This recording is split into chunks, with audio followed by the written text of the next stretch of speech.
Hello, Namaskar, welcome to my pod, the CAA Show. CAA, as all of you know, is Conversations and Analysis, and my name is Juggi Bhasin. This being a weekend, I thought that we could take a break from politics and from world events in the CAA Show and instead talk of something different, maybe cultural matters. Maybe we could talk of a film, maybe a book, or maybe even a television series. And this week I have selected a television series which I have watched very recently on Hotstar, and I would recommend it very strongly that all of you also watch it. It is called A Gentleman in Moscow. The series is based on a book by Amor Towles, a famous book, A Gentleman in Moscow. Why is it fascinating and why am I recommending this series to you? Because it is easily, I think, presently at least, one of the best made television series which we can watch on television. I'll give you a little bit of a synopsis of this series, and then I will go on to tell you what really for me were the outstanding features, the outstanding merits of this series, but also what to me was frustrating about the series. I want to talk about that also. But very quickly, a little bit of a synopsis of the series to give you a little bit of the flavor, what the storyline is all about the series. It is about the central protagonist, the central character in the series is a person called Count Ilyich Rostov, played by wonderfully, brilliantly, I would say, by Ewan McGregor. He is from the feudal aristocracy.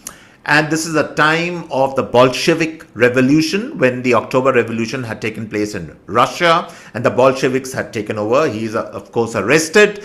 As we all know from history, that the bourgeois or the feudal or the aristocracy was overthrown. Many of them were captured and they were killed and executed. And the novel and the series actually begins with Count Rostov. He is under arrest. He awaits his fate, and a quirk of fate actually saves him from execution. He is sentenced by the Bolshevik tribunal to life imprisonment. And not in a prison, but in a very strange and a very different kind of a prison. The prison is actually the most happening hotel in Moscow. And it's a kind of an ironic comment on the relationship between the bourgeoisie and the proletariat, that he's sentenced in a hotel. He has to remain in the hotel. He cannot step out of the hotel for the rest of his life, otherwise he would be shot. And therefore the series is set about his entire life inside that hotel, about his relationships which he develops in that hotel.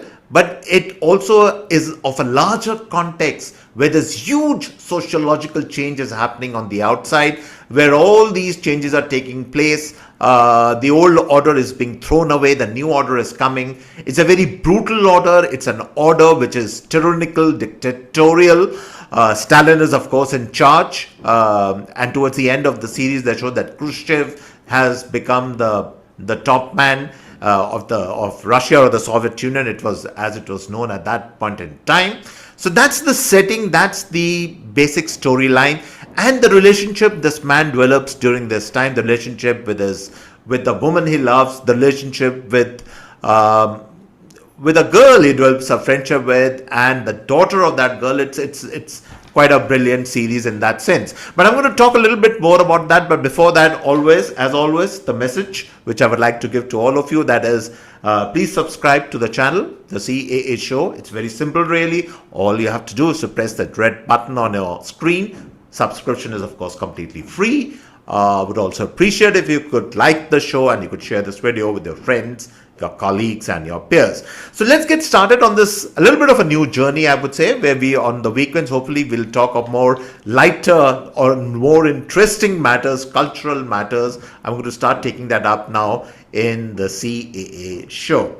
So let's start, as I given you the storyline, let's start. For me, what really works for me in the serial, and hopefully that will also work for you when you watch the serial. The first is this outstanding performance of Ewan McGregor. He's a British actor. What he does is he deliberately adorns this for cinematic purposes, a Charlie Chaplin-esque kind of look.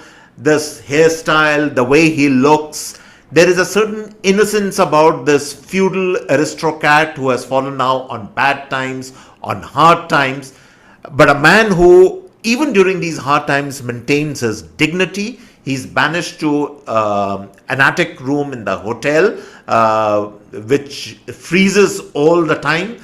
He has to live in that, but at the same time, he also has the luxury of going to the dining room and eating out there and having his wine. So it's a very contradictory kind of a sentence. But Ivan McGregor is brilliant as how he transits from this man who is bewildered, who is shaken up by this complete change, who is grateful that he's alive, but at the same time, a man who maintains his composure, who maintains his dignity, who maintains especially his freedom of choice, despite all the things that are flung at him, all the tyranny that is flung at him, all the hardships which come his way. It is about the people he loses, the relationships which he loses along the way, the people he loves who fall by the wayside. What carries him through in the end. Ivan McGregor is brilliant. And in this effort, he is also very ably and brilliantly supported by his real life wife, that is played by Mary Elizabeth Winstead. She plays the role of the actress Anna Urbanova. Let me get the name right. Anna Urbanova. That's the name of the actress, and it's the relationship between these two is a kind of a modern relationship. In the beginning, there are 8 episodes in the series, and the first few episodes we see that the actress Anna, rather the pronunciation I think is Anna, that Anna is a woman of the modern world. She has her flings, she has a relationship, she doesn't particularly care in a steadfast relationship with anyone. It's a very modern uptake actually, what they have shown to be Anna. And then slowly she falls in love with this very enigmatic but very humane, very upright, but a man of great feeling, that is of course Count Rostov. And then how they shower their love on this adopted girl in the series, that is again a very fascinating part. So that relationship works very, very well. What also very well works in the series is also this part which is played by this person who is Count Rostov's tormentor, Osip Glebnikov, played by Johnny Harris. That works really well. The man looks sinister, his entire expressions, the look on his face, and this sinister man actually in the end, he completely realizes the fallacy of his beliefs, of his ecosystem, and in the end he even though he is he's executed in the end, but he helps the Count Rostov to get away from this imprisonment. So that's again a fascinating relationship, the relationship between the two, how they hate each other, and then over a period of time they come to respect each other. That also works very, very well. The third relationship which I thought worked very well in the series was of this manipulative creep called Lepwisky, played by John Heffernan. This is a waiter in the hotel who rises to be the general manager of the hotel.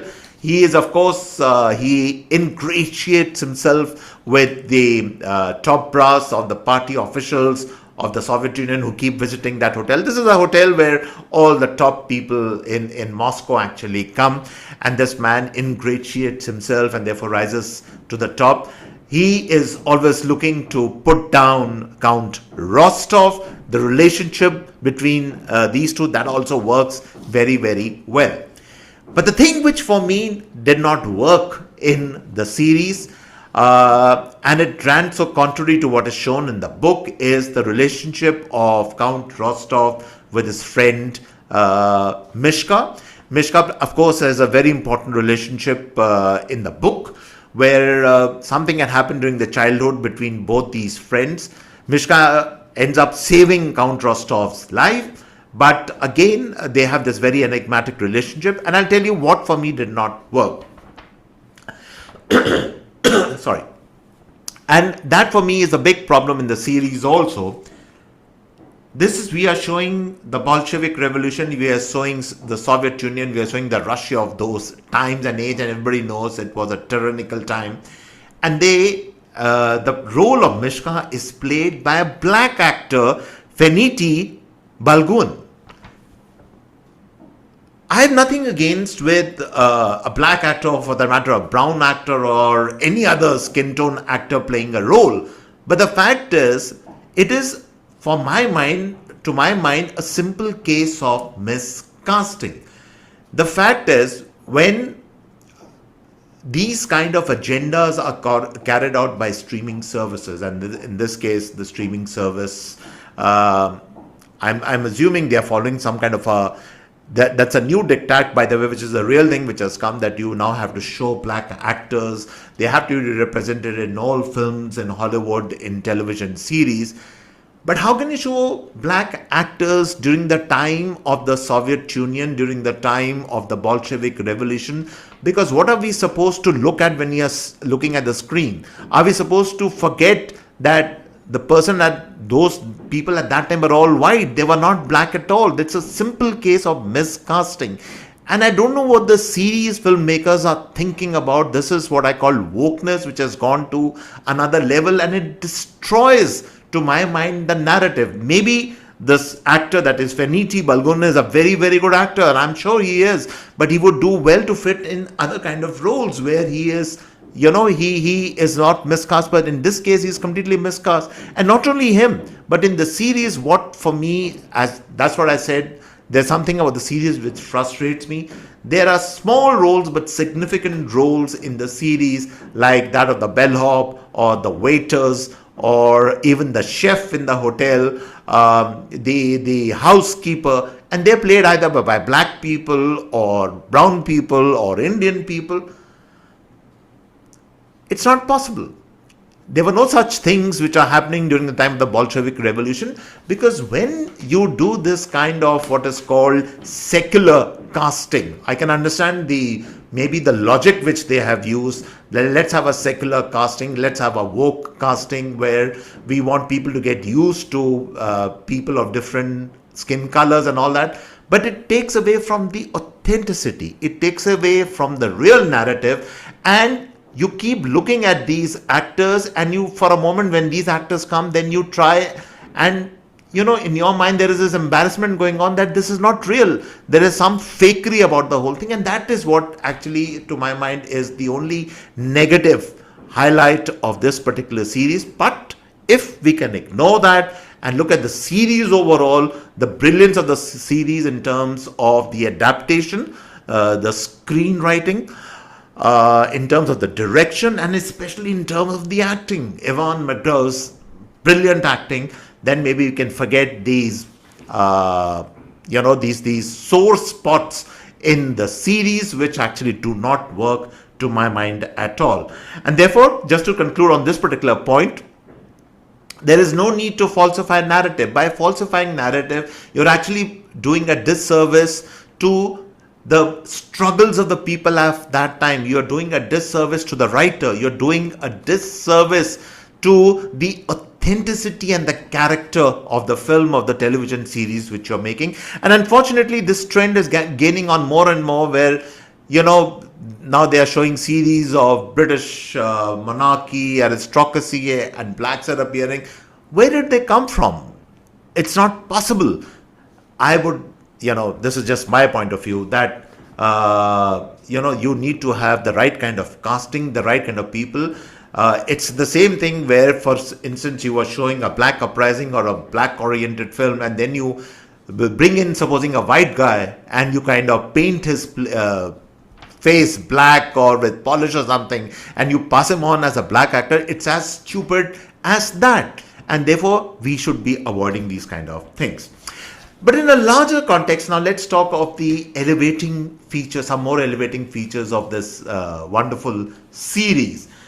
This series, actually, after a long time, there is so much of pride, there is so much of commonality, there is so much of, everyday thing which we have already seen before, which appears, which comes on television. But suddenly, and you get this series which actually takes you back in time to a different era, a different time. a time when the simple words like freedom, choice, words like what oppression meant to people, what really dictatorial attitudes meant. So all these things come out so brilliantly in the series. It also takes you to a time when some great books on the same subject, which Amor Towles explores in his book and is also explored in the series. Books like Alexander Solzhenitsyn's famous Gulag Archipelago. I mean, you have to read that book. That is again a brilliant time. It talks about Alexander's experiences in the Gulag. Gulag was a place when people were imprisoned. They were on the furthermost corners of the Soviet Union. Then another brilliant book, that is Papillon by Ahi Shahi. That book is also brilliant. So this book and this series, that is Gentleman in Moscow, is in the same vein. It is in the same genre. It takes you to that time where the simple but very powerful truth of words like freedom, choice, of a life without oppression, all these have meaning, and that comes around brilliantly in this serial. And finally, let's talk about the overall impact of this series also. It makes you think in a modern context of certain things. It doesn't so much talk about that these are the good guys or these are the bad guys, or the Russians were bad and the capitalists were good or the Western world was good. I don't think so. That's the way to interpret this particular series. But it talks more about the freedom of choice. And the freedom of choice can be within any kind of system, any kind of a rule or any kind of a regime in the present context. And we all see today that there are so many contradictions which are going on in the world today. We all are picking and choosing sides. Everybody is so polarized right now. And therefore, this series, I think, becomes so pertinent, so important for our contemporary times, where it gives us this clarity that if we have to understand these things, then we have to go back to the basics and understand what does freedom mean? What does choice really stand for? What oppression really means? And once we understand with clarity, and the series brilliantly brings across all these themes, then it helps you to form these choices in the contemporary world. Then probably you can understand, let's say, the Russia-Ukraine war in a better way. You can understand the Middle East crisis probably in a way. You can understand the attacks going on, the Israeli-Palestine, Hezbollah conflict, all these things. The time of great social change, how regimes are changed, new regimes come over, the relationship which people have during a time of change, all that comes across in this series. And therefore, right in the end, I would say that I would strongly root for this particular series. Go and watch it, and you will not regret it, I promise you. And if possible, also grab a copy of the book. The book was also brilliant. And usually what really happens is it's very, very difficult to make a good series or a good film out of a great book. But in this case, the impossible has been done, or nearly has been done. As I said, if only this miscasting thing had been taken care of in a better way, things could have been almost perfect, 10 out of 10. But I would certainly give it 8.5 out of 10. The brilliant book by Amor Towles has been brilliantly made into this series. And Ivan McGregor is, of course, a highlight, the actor of the series, but he's also a producer of the series. And you can see the effort, and you can see the details, the painstaking details they have gone to create those times. It all comes alive when we see this particular series. And so, therefore, on this note, I come to the end of this episode, and hopefully on weekends I'll come back to you maybe with more cultural issues, cultural items. We're going to talk more and more of that in the coming weeks. Thank you for watching, and goodbye and cheers till next time.